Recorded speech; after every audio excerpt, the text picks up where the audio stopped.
Hello friends, आहियां doctor Mazhar Ali ऐं रोज़ जीअं अॼु बि पंहिंजे वाक ते आयो आहियां। मुंहिंजो रूटीन कुझु ईअं आहे, मुंहिंजो ऐं शाज़िया जो असां ॿिन्ही जो रूटीन कुझु ईअं आहे त सुबुह सां मोहम्मद अली ऐं इनायत फ़ातिमा खे स्कूल छॾे पोइ उते भरिसां ई पार्क आहे, उते वॉक ते ईंदा आहियूं। वॉक करण खां अॻु में छबर ते जेको आहे चहलकदमी कंदा आहियूं त जीअं पेरनि खे जेका इहा माक आहे उहा महसूसु थिए। चवंदा आहिनि त सुबुह सां छबर ते घुमण सां दिमाग़ बि थधो रहे थो ऐं अखियुनि जी नज़र बि वधे थी।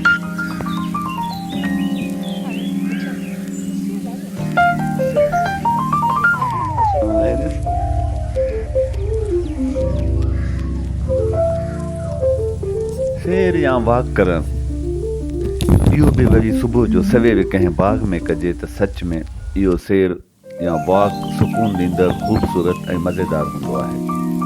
इहो ई सबबु आहे जो मां अक्सर सुबुह जो सवेर वॉक कंदो आहियां।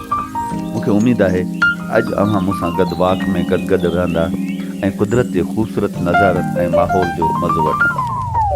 आख़िर में वॉक जा ख़ासि करे सुबुह में सैर जा फ़ाइदा बि अव्हांखे ॿुधाईंदुसि।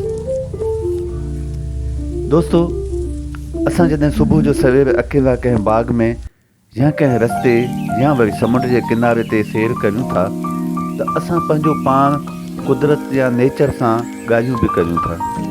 कुदरत जे नज़ारनि ऐं सुबुह जी ख़ामोशी खे महसूसु करे अंदरि ई अंदरि में ख़ुशी महसूसु करियूं था। इहा ई नेमत आहे जेका असांखे पुरसुकून रखे थी। सुबुह सवेर सिज जी थधी रोशनी जेका पंहिंजा रंग बदिलाईंदी रहे थी, तमामु घणी सुठी लॻण सां गॾु विटामिन डी बि ॾिए थी, जंहिंसां असांजा हॾा मज़बूत थियनि था ऐं चमड़ी बि सिहतमंद रहे थी। सिज जी थधी रोशनी मन खे मोहे थी ऐं अखियुनि खे बि नथी वठे। मां सुबुह जो सवेर उथण जो आदी आहियां, तंहिं करे उथण सां दरी खां ॿाहिरि जे माहौल खे ॾिसी ऐं पखियुनि जूं चूं ॿुधंदो आहियां जेकी मन खे घणो मोहींदा आहिनि। इन खां पोइ ॿाहिरि निकिरी कंहिं वेझे बाग़ में या वरी कॾहिं कॾहिं समुंड जे किनारे सैर करण लाइ हलियो वेंदो आहियां। सुबुह जे सैर जे करे घणी फ़रहत महसूसु कंदो आहियां।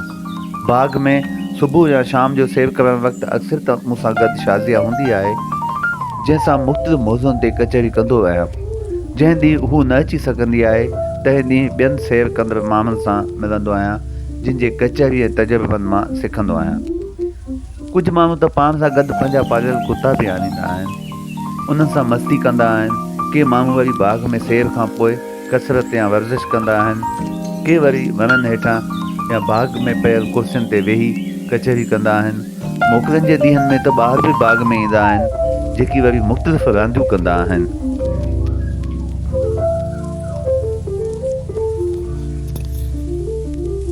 वॉक करण दौरान के माण्हू डोड़ंदा आहिनि त के आहिस्ते हलंदा आहिनि, पर मां न घणो तेज़ हलंदो आहियां ऐं न ई वरी आहिस्ते, बसि विच थरो हलंदो आहियां। पर ॾिसंदो आहियां त केतिरा ई माण्हू डोड़ंदा आहिनि। बसि हर माण्हू पंहिंजे या पंहिंजे कंहिं तबीब जी मर्ज़ी या मशवरनि मुताबिक़ पियो कसरत ऐं सैर कंदो आहे। मतिलबु त हर माण्हू पाण खे ख़ुशि ऐं सिहतमंद रखण लाइ सैर ऐं कसरत कंदा आहिनि।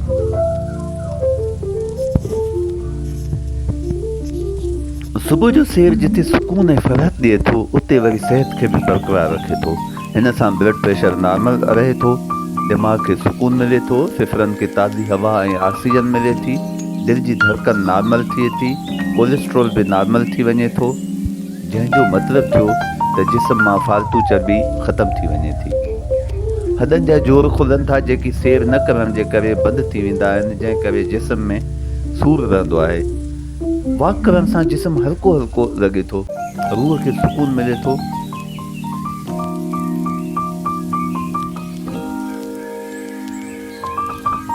सुबुह जो जॾहिं असीं सवेर उथूं था त ॿाहिरि हल्को हल्को कोहीड़ो महसूसु थींदो आहे, तंहिं करे अखियुनि खे राहत मिलंदी आहे। ख़ामोशी जे करे माण्हू पंहिंजे नफ़्स ऐं नफ़्सियात खे बि सम्झंदो आहे। रोज़ानो सैर करण जे करे राति जो गहरी निंड अचे थी। सैर करण सां वज़न बि घटिजे थो, जंहिं करे शुगर बि नॉर्मल रहे थी ऐं माण्हू पाण खे चुस्त महसूसु करे थो। रोज़ानो सैर करण जे करे मां बि चुस्त रहां थो ऐं समूरा कम फुर्ती सां करियां थो। सैर करण जे करे ज़िंदगी ॾाढी आसान गुज़रे थी।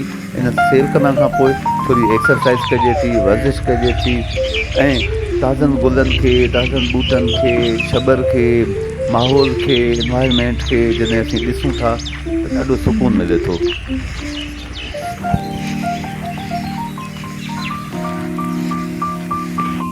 सो दोस्तों, मुंहिंजो वॉक त अञा जारी रहंदो, छाकाणि आउं 30 खां 45 मिनट ताईं वॉक कंदो आहियां ऐं इहो तमामु घणो ज़रूरी आहे। अॼोके हिन वीडियो ठाहिण जो मक़सदु इहो हो त तव्हांखे मोटिवेशन ॾेई सघां त तव्हां पंहिंजो रूटीन अहिड़ो ठाहियो जो सुबुह सां सवेर उथो, ईअं वॉक कयो, नेचर खे ॾिसो, ॿूटनि खे ॾिसो, वणनि खे ॾिसो ऐं जेका इहे धुएं वारी ज़िंदगी आहे इन खां ॿाहिरि अचो ऐं लाइफ खे हिकु सेहतमंद ज़िंदगी बनायो। वरी मिलंदासीं कंहिं ॿिए कंहिं वीडियो में। पंहिंजो घणो ख्यालु रखंदा।